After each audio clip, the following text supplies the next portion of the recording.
Hey friends, you know Africa is 1.4 billion in population and majority are living way below the poverty guideline. Many are starving, children are hungry, and Africans have no reason not to be agriculturally self-sufficient because Africa have a vast, fertile land. What's going on? Let's talk about it in this episode.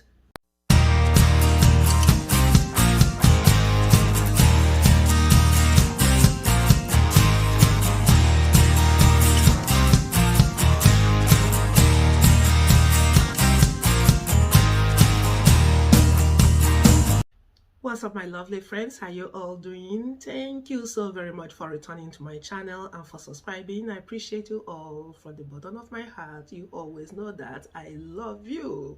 If you haven't subscribed already, what are you waiting for? Please, can you help me hit the red subscribe button and the black notification bell? Thank you. Welcome to my channel. So on this episode, my lovely friends, I'm going to be exploring African real estate development, and I'm going to try to keep this video as short as I can possibly make it. I don't know if you or anyone else is thinking what I'm thinking.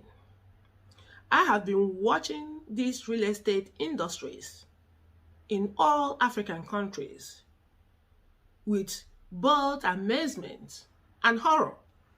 And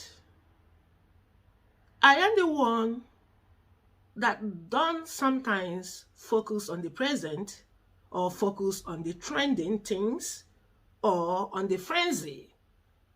I look beyond noise into the future to try to, figure out the implications of what we are doing today.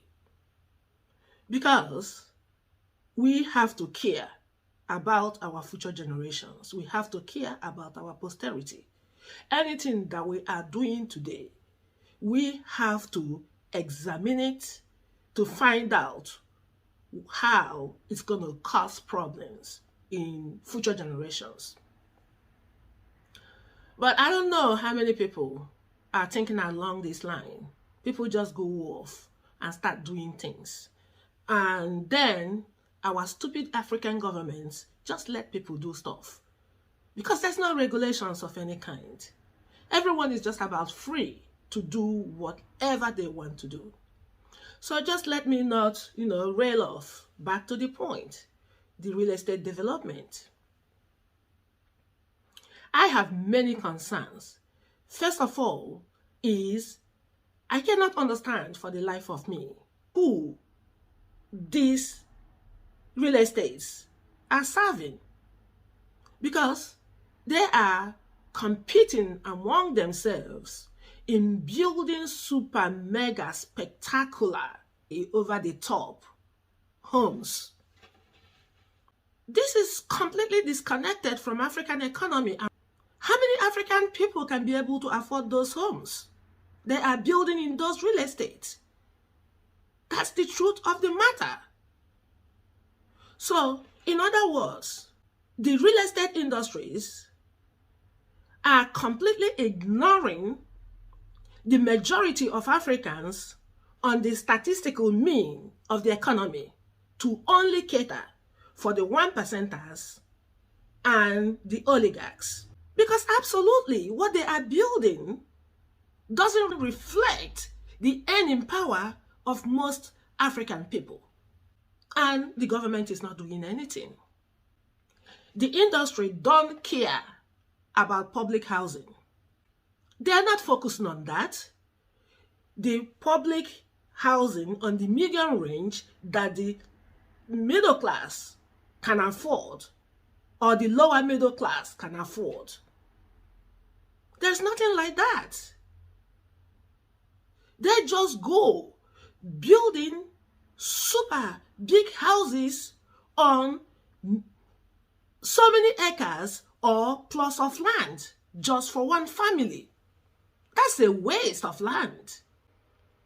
Where are other Africans going to live, or the future generations of Africa going to live? If one person is allowed to buy as many acres of land as possible by themselves, and real estate is allowed to buy an acres of land as huge as a town by itself to build their rubbish for their targeted population, because of course their product does not serve many Africans. So I just don't get it. Why are African government letting this happen? Most of these lands should be preserved for agricultural products, because it doesn't make sense to live in the castle while you are starving because there's no food. Most of the lands in Nigeria are now like one real estate or the other. Last time I visited Nigeria, I was like shocked. And I'm asking myself, how are we supposed to feed the country? All the lands are sold to real estate development. There's little or no land for agriculture. How can we be agricultural self-sufficient to feed our teeming, growing population? Now I can talk about my own country. There is so much hunger in Nigeria. How are we going to mitigate that when we don't have any more land for agriculture? This is a problem, and I'm worried about the people, about how people are going to survive, because this stupid real estate, development or whatever needs to stop. If any housing has to be built in Africa, it has to be a public housing, maybe a high-rising, to accommodate as many people as possible, to be able to save more portion of the land, to grow crops, to feed people, to start food processing so we can export those, finished products to bring in money into the country. God, Africa is so unfortunate with leadership. Most of the governments are dumb, completely clueless and inept. It's so funny that some of this real estate, no one is just buying it as much. I mean, they are sitting there praying for criminals to use them for money laundering. Even those people in diaspora, how many people will be able to buy those houses? Because it's hard to make $1 here. So what's the purpose? If African governments don't stand up now to stop this real estate madness, stop it right now. Redirect them. Let them build public housing where, certain, size of land will be able to accommodate as many people as possible, while we are saving some of those lands to be able to feed our nations. I don't know what's your thoughts, my people, but I'm very worried about this. Food is the basic needs of life. Any country that cannot feed their nation is not even worth calling a country. This African government is doing so much harm to Africa and the future generations of Africa. And we need to start shouting and calling things out, because we need to redirect them. We are not living like to burn down everything when we die, so the future generations will suffer. We need to consider our children and grandchildren, but we're not doing it right now. Thank you so much, my people. I appreciate your time.